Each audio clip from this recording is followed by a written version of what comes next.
Hi everyone, today I want to give my review on the Keychron K2 HE wireless magnetic switch keyboard.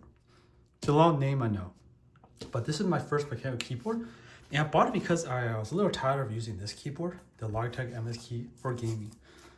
So I don't really use it for productivity. I use it mostly for gaming and sometimes just typing a few things really quick. And I don't feel like switching the keyboard around. But overall, I just wanted to choose a keyboard that was pretty plug and play, and this seemed to fit the bill. So I know that they offer software for you to adjust a lot of settings, but I never really touched it. So I'm just really going to review this keyboard on the merits of once you take it out of the box and don't do much adjustment. Now, the keycaps are very good. They're good quality keycaps. These are, I think, double ABS injection molded. And you can see here, they have a plastic translucent layer and this thick plastic here. So you don't have to worry about rubbing it off. And this is like the inside layer. So it's not like, I don't believe it's printed on. That also means that the light from the backlight lights through here. Now, this is what the switch looks like. It's purple, and the magnetic part refers to the actuation of this. So I believe there's a magnet that tells whether you actually click this key or not. And the software lets you actually adjust the actuation point, I believe. Now, I didn't really play with that. I just sort of left it as is by default, but there's that. I also think because this is the tool that came with it, I don't know what this is called, but I believe you can take this out. But I think I remember reading that unfortunately, you can't use like Gateron switches or Cherry switches. I believe these are only, you have to use Keychron switches. So if you think about getting this keyboard and switching a few switches out, yeah, you're gonna be out of luck for like Cherries or Gaterons. Keep that in mind. But these switches aren't bad. Again, I don't have any reference points as to whether other switches feel better or not, or this is durable or not. But from my, I believe, 2 or 3 months of using it, I haven't really run into issues with it. Now, here is the backlight.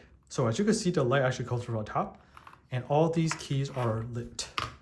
Now, you can actually, there's a whole bunch of different lighting modes that you can go through. And this is all controlled from the keyboard itself. You don't have to use the software. And that includes switching the light, color, pattern, brightness. Now, with all that said, let's go to the other parts of the keyboard. So we all know that this part's good. Also, it doesn't flex because this thing is metal. This is metal, but the back part here is all, I believe it's plastic. Maybe it's metal. No, it's plastic. Now, what does the back look like, right? You have these feet that can choose different adjustments. So low, high, none. And that's pretty much it for the back. The part that people are interested in will be this part right here. The ways to connect the keyboard. You can either connect it through a cable, Bluetooth, or the USB dongle. Now, I've used all three before. I currently have it Bluetooth, and I'll explain why later. Now, in order for you to switch it, you have to toggle these. So G is for the USB adapter. The cable is for cable, and it also turns off the keyboard too if you don't have it plugged in. And BT is Bluetooth.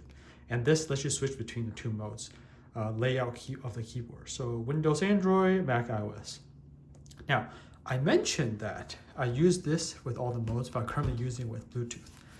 Now, when I used it with the USB dongle, it was good for the most part, but I started running into issues where the keys seem to sort of lag from when I type, or they just get stuck. So when I'm typing something, and let's say the keyboard decided to get stuck on like Y, it'll just type like 20 Ys, and then 20 O's after or something like that. I don't know what's causing it, and it isn't until I restart the computer or it just fixes itself after some time.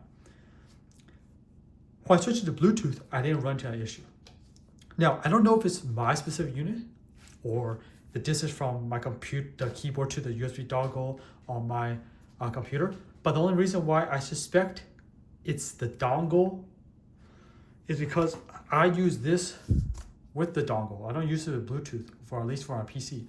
And I've never had issues with it.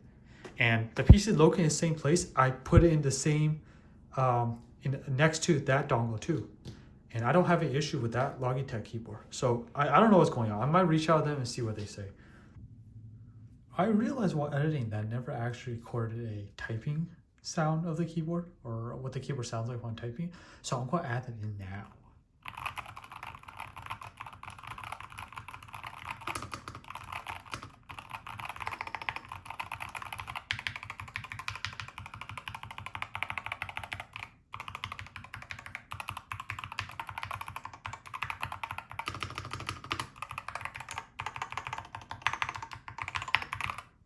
As you can see, some of the keyboard, some of the keys sound a little different.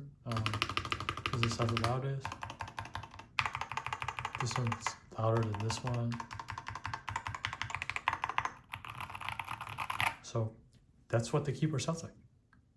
Overall, the keyboard is very good. Besides that issue, I'll say that if you're also going to try to use the dongle and not have it with using a cable or Bluetooth, you might want to reconsider. But overall, I think the keyboard is pretty good. It is a little expensive, but I do feel like it's justified for what you get. But yeah, let me know what you want to know, what else you want to know about the keyboard. Leave a like if you like this video. So yeah, I'll see you guys next time. Bye.